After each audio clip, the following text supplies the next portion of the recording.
गिरिराज के तप कैला से, गिरिराज के तप कैला से तुलसित प्रगट भैली शैलपुत्री महारानी, शैलपुत्री महारानी बिटिया हिमदेव के कहैली, शैलपुत्री महारानी बिटिया हिमदेव के कहैली।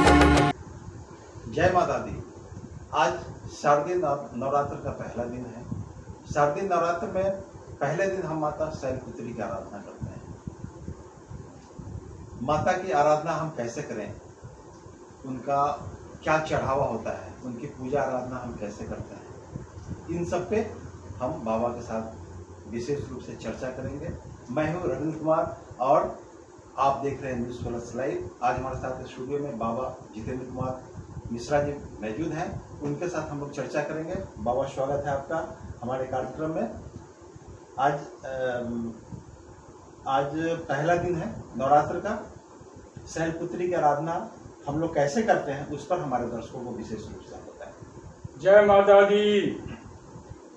देवी प्रपन्नाति हरे प्रसीद प्रसीद मातो जगतो किलेश्वर प्रसीद विश्वेश्वरि पाहि विश्वं तमेश्वरि देवी चराचरस्य या देशं सृजनां भवनेश्वरलक्ष्मी पापात्मनं कृतजां हृदयस्य बुद्धि शारदां सदां नतजनं कुलजनस्य लज्जा तां त्वां नतं समपरिपालय देवी विश्वम्।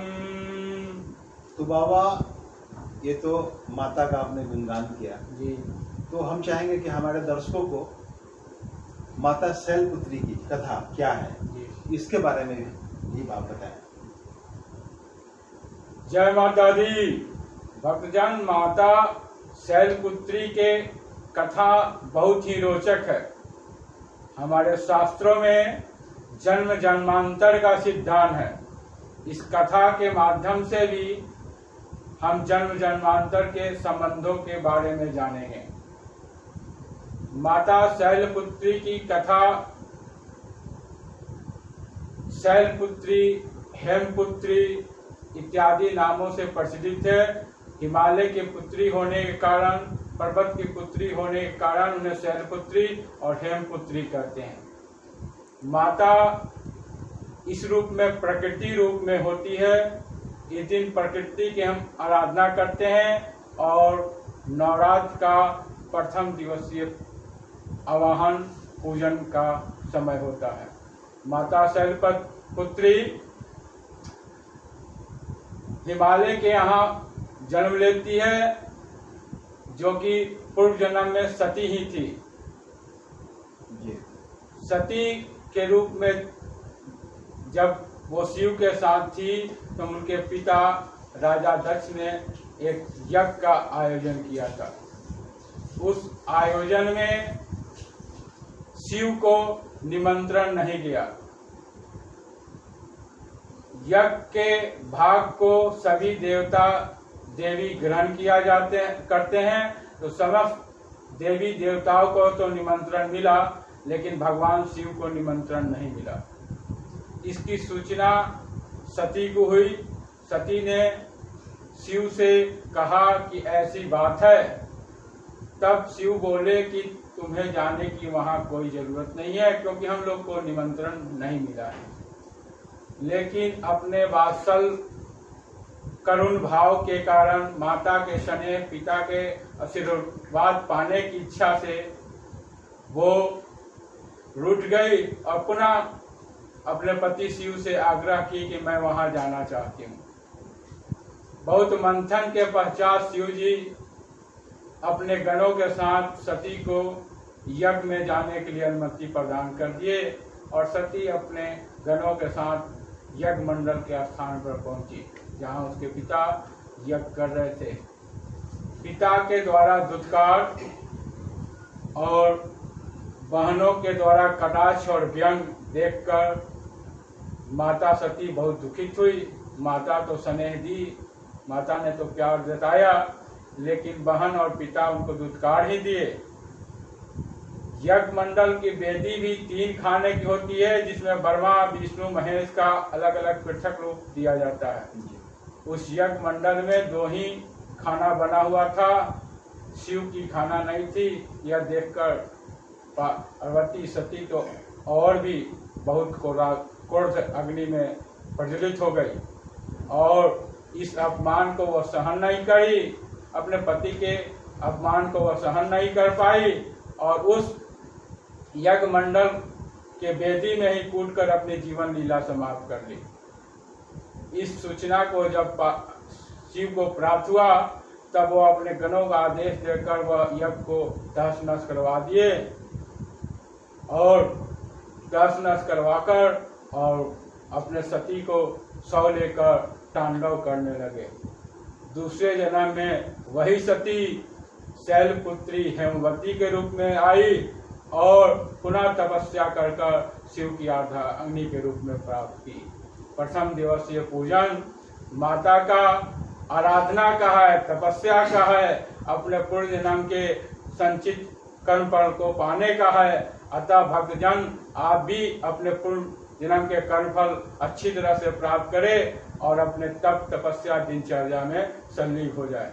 आगे हम चाहेंगे कि माता का रंग क्या है, उनका आवाहन कैसे किया जाता है, निवास स्थान कहाँ है, इन सब के बारे में भी आप जरा विस्तार से बता दें हमारे दर्शकों के लिए।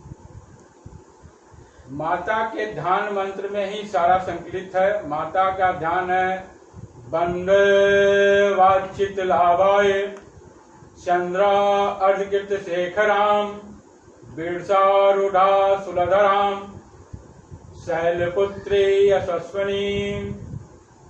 माता शैलपुत्री 2 भुजाधारी है।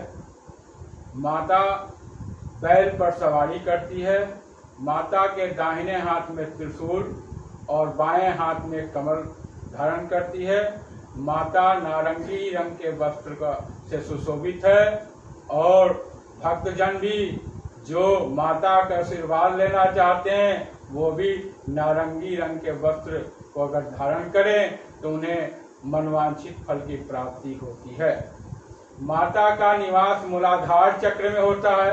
मूलाधार चक्र रीढ़ की हड्डी का सबसे निचला हिस्सा होता है जिस पर मेरुदंड टिका हुआ रहता है। माता के जो भी ब्रह्मांड में विद्यमान है वही हमारे शरीर में ही विद्यमान है।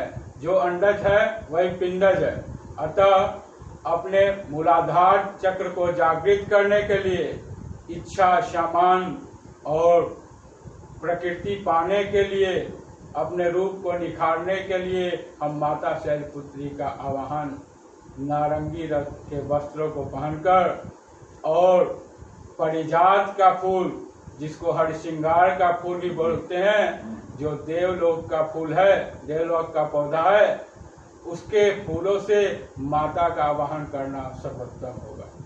एक चीज और देखने को मिलता है बाबा जी कि जहाँ पे पूजा होता है या जिस घर में पूजा होता है तो देखते हैं पाँव का छापा वहाँ पे बना रहता है जी। उसका क्या महत्व है वो भी हमारे दर्शकों को बताएं आप। प्रथम दिवसीय पूजन में माता का आगमन होता है जी। तो हम लोग दोनों पैर की आते हुए माता के छापा देने का उद्देश्य होता है कि आज माता का आगमन हो रहा है और वो भी नारंगी रंग का छापा हो, लाल रंग का छापा हो जी। तो माता अवश्य ही अपने भक्त पर कृपा करेगी और भक्त के घर पर अवश्य पधारेगी। मुझे रोचक बातें आप बता रहे हैं। एक और चीज जानना चाहेंगे कि कोई ऐसा मंत्र या कोई ऐसा जाप मंत्र है जिससे माता प्रसन्न होती है, उसके बारे में भी हमारे दर्शकों को बताना। माता के विभिन्न मंत्र हैं जिसमें पहला माता जो होती है प्रकृति रूप में होती है।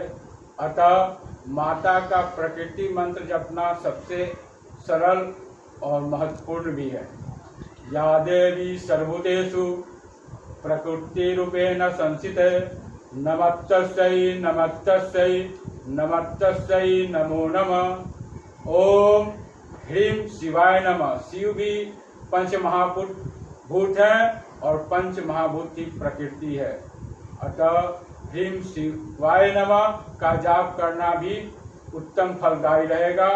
तीसरा बीज मंत्र ओम शम शैलपुत्रे नमः और तांत्रिक मंत्र ओम ह्रीम क्लीम शैलपुत्रे नमः। इन सभी में किसी एक मंत्र का भक्तगण जो तंत्र में विश्वास रखते हैं वह तांत्रिक मंत्र, जो पुराण में विश्वास रखते हैं पुराणिक मंत्र, और जो वेद में विश्वास रखते हैं वो वैदिक मंत्र, इन तीनों में से कोई भी मंत्र का एक चयन करे और एक निश्चित संख्या में 12 के गुना में जाप करे, जिससे माता अभिष्ट फल की निश्चित प्राप्ति कराएगी। एक चीज और जानना चाहेंगे बाबा कि ये जो पौराणिक तांत्रिक और वैदिक मंत्र बताया जी, तो जो गृहस्थ जीवन व्यतीत कर रहे हैं, परिवार के साथ अपना रह करके घर पे ही पूजा पाठ कर रहे हैं, तो उनको कौन सा मंत्र का जाप करना चाहिए, किस मंत्र से माता प्रसन्न होंगी, उसके बारे में बताया। देखिए गृहस्थ जीवन यानी कि हमें अपने गृहस्थ के भार को धोते हुए और माता के भक्ति में लीन होना पड़ता है, और इसके लिए पुराण का मंत्र ही सर्वोत्तम है, ओम सम शैलपुत्रिये नमः, क्योंकि ये ज़्यादा कठोर भी नहीं है और सुविधापूर्वक कम समय में ज़्यादा से ज़्यादा इसका जाप भी किया जा सकता है। मतलब आम जन भी इसको उच्चारण कर सकते हैं, किसी को परेशानी नहीं होती, इसको नहीं है। ये और बताइए कि माता का जब हम लोग पूजा करते हैं शैलपुत्री माता का, तो उनका प्रसाद क्या होता है, क्या चढ़ावा होता है, क्या चीज उनको प्रसाद में चढ़ाया जाए कि वो प्रसन्न होती है, उसके बारे में भी हमारे पास बताया। भोग में ही फल की प्राप्ति होती है, अतः भक्तजनों को मैं ध्यान आकर्षित करते हुए बतलाना चाहूँगा कि भोग प्रथम दिवसीय माँ शैलपुत्री के भोग में सफेद वस्तु का ही भोग लगाएं, जिसमें फल के रूप में सिंघाड़ा, केला, घी और घी से बने हुए सामान और खीर का भोग लगा सकते हैं, मखाना का भी शीर भोग लगा सकते हैं, क्योंकि माता सफेद रूप बहुत प्रिय है और सफेद वस्तु का चढ़ाना माता को उत्तम फल की प्राप्ति करवाएगा। माता शैलपुत्री विशेषतः शत्रु नाश के लिए जानी जाती है, तो जो भक्तगण अपने गुप्त शत्रु को नाश करना चाहते हैं, शत्रु से घिरे हुए हैं, अंधकार में जी रहे हैं, वे माता शैलपुत्री की आराधना भक्तिमय होकर करें तो उन्हें गुप्त शत्रु से अवश्य छुटकारा प्राप्त होगा। माता के वैदिक, तांत्रिक और पौराणिक किसी मंत्रों का जाप करे और उनका विधिवत पूजन करे तो उन्हें मनवांछित फल की अवश्य माता पूर्ति करवाएगी। बहुत अच्छी बातें बताई। दर्शकों, पंडित जी के साथ हमने आज माता शैलपुत्री की पूजा आराधना पे विशेष रूप से चर्चा किया और निश्चित रूप से बाबा जी ने बताया है, अगर वैसा करते हैं तो इसका अच्छा फल आपको मिलेगा। और बाबा के बताए गए जो रास्ते हैं, जो मंत्रोच्चारण बताए हैं बाबा, उसको 12 के गुना में उसको फलित कीजिए, जोड़िए और रुद्राक्ष की माला पे पूजा कीजिए तो निश्चित रूप से उसका फल आपको मिलेगा। आज इतना ही। कल माता के दूसरे रूप ब्रह्मचारिणी माता का पूजा हम लोग कैसे करें, उनका क्या मंत्र है, उनको क्या प्रसाद चढ़ाया जाता है, किस मंत्र से माता प्रसन्न होती हैं, इस सब पे कल पंडित जितेंद्र कुमार मिश्रा के साथ हम लोग विशेष रूप से चर्चा करेंगे। तब तक के लिए आप अपना ध्यान रखें, माता के आराधना में लीन रहें, माता का ध्यान करें, माता का पूजा करें। आपका बहुत बहुत धन्यवाद। जय माता। जय माता दी।